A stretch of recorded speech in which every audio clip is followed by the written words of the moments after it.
Guys, LPG gas shortage and expensive cylinders has seen the rise of a new hero, and yes, I'm talking about induction cooktops. But guys, I unfortunately see that these people, the customers, they are randomly buying anything, whatever is available, without thinking whether those particular models are useful for them or not. And yes, the prices have also gone up. So guys, just give me 5 minutes. I guarantee it that in this detailed point-wise video, I'll help you choose the best possible induction for you, be it buying offline in the store or online on a particular platform. So let's start with point number one, that is the buttons and glass design. Now, primarily there are two different types of button designs. One is the push button, something like this. They make these clicky sounds.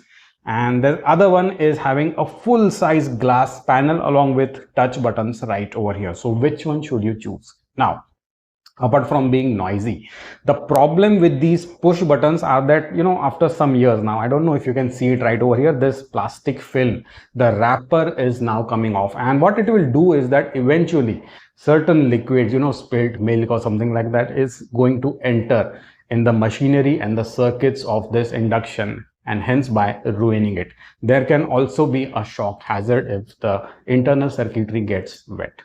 All right, so what you can do is that you can prefer the full glass panel with touch buttons. These buttons, not only they are really easy to clean, the liquids will not enter, which means that your induction cooktop is going to have a really long life, and plus it saves you from any kind of electrical shock hazard. Now, this particular induction that's lying over here is around 10 years old, and back then the touch glass technology was not available, so it is with the button type as it was available back then. But today you can prefer the full glass and touch button type models.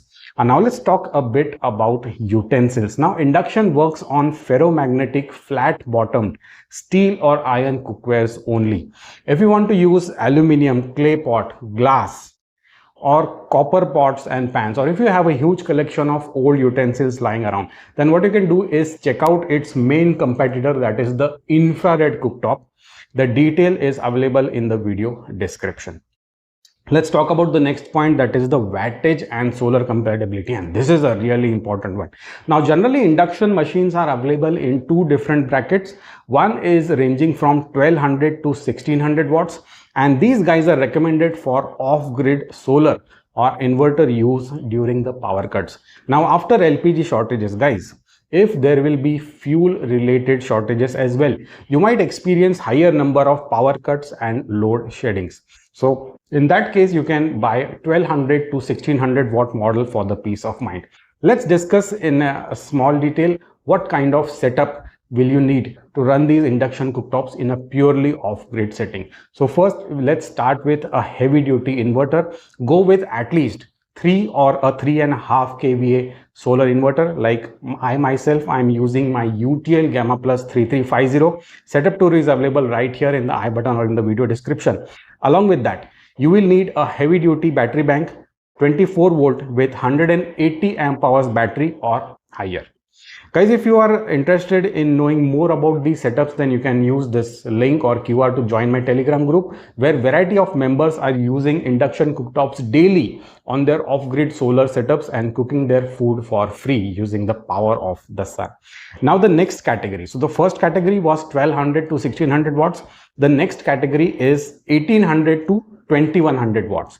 Now, these higher wattage models are designed for fast cooking, but if you think about running them on an inverter or on an off-grid solar setup, then you will need a very large and expensive setup, something like 4 to 5 kVA.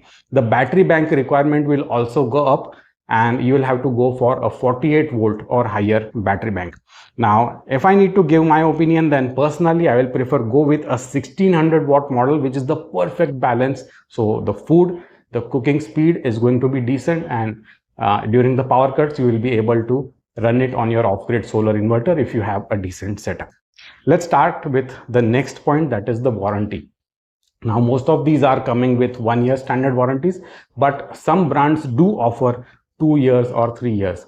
Now let's take an example for this is the Havells one, and what Havells did this year is that there is 1 year standard warranty on the entire product, but the main component of your induction, that is this electromagnetic coil which is inside over here, that thing comes with a 3 year warranty. So maybe you can prefer a model something like this which offers good amount of warranty. Let's talk about safety and special features. Now induction is inherently very safe. I mean when the pots are not placed, as you can see here, it is showing E0, which means that the pot is not detected and it will not even turn on. But still, while buying it, make sure to check for a few things. First thing, check for the pot detection. Second, overheat protection, surge protection, and auto shut off features. Now there are certain models, like for example there is this Prestige PIC 6.1 which has a whistle counter, so it will count how many amount of whistles have been there from your pressure cooker and then it will shut down. So again, really useful. Now guys, affiliate buying links for all of these different inductions with these nice little features, as well as the special set of utensils that you'll require from them, all of those are available in the video description, in the first comment, or in the view product section somewhere right over here. To support my research, to support my channel, please consider using the affiliate section. Now here I think that your mind is a bit cleared about which type of induction to buy, but then when you enter a store, there are plethora of brands along with various models from each. So what about that? So right here you will find a video where I have discussed top 5 induction cooktops which might be the best for you. And yes, these do need special set of utensils, and if you want to use your old set of utensils, then what you can do is check out the infrared, and here is a video which compares induction versus infrared cooktops. Click on any of these videos, jump to that content, learn something new today. That's it for this little video guys. I hope you liked watching it. Take care and have a nice day.